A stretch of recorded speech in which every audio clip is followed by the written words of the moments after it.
Soy Gonzalo Vich, estudiante del cuarto ciclo de la carrera de Filosofía, y en esta oportunidad conversaremos con Joan Malange a propósito de su charla Los vínculos con el otro en la filosofía de Sartre.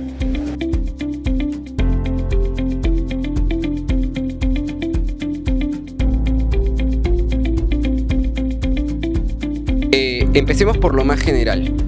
¿Por qué Sartre? Commençons avec la question la plus générale. Pourquoi Sartre?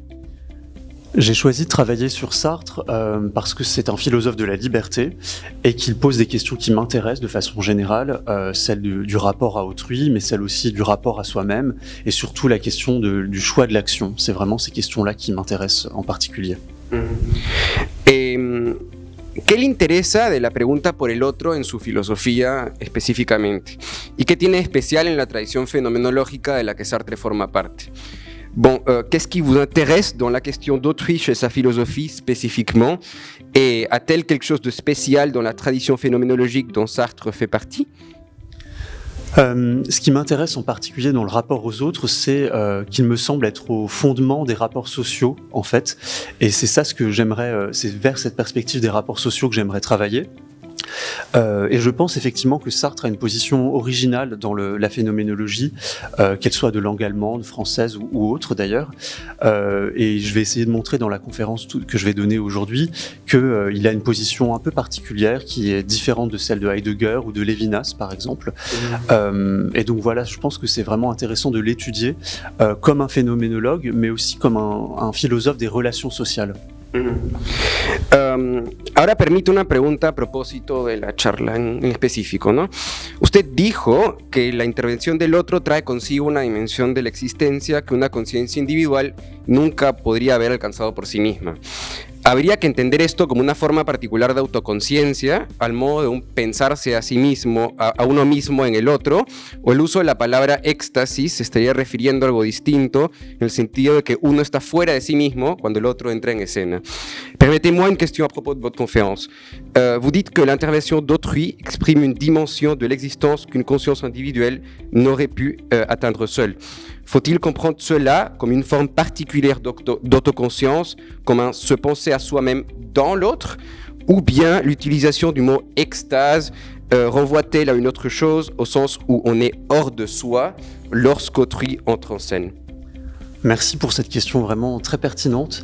Il me semble que en fait, l'avantage de penser l'existence d'autrui par la troisième extase, donc c'est-à-dire que l'arrivée d'autrui, l'irruption d'autrui dans l'existence d'un individu permet à celui-ci de se réfléchir, mais d'une manière nouvelle, c'est-à-dire de faire apparaître une dimension de son existence qui ne serait pas apparue sans autrui. Et cette dimension, Sartre l'appelle d'ailleurs le pour autrui, et c'est aussi la dimension du corps, mais j'y reviendrai peut-être. Et cette dimension nouvelle, en fait, permet à l'individu de se comprendre différemment, mais de se comprendre en troisième personne, c'est-à-dire il ne vit pas la façon dont autrui le voit, mais il comprend une dimension de son existence qui restait en fait inapparente pour lui. Et c'est ça ce que je trouve vraiment très intéressant chez Sartre.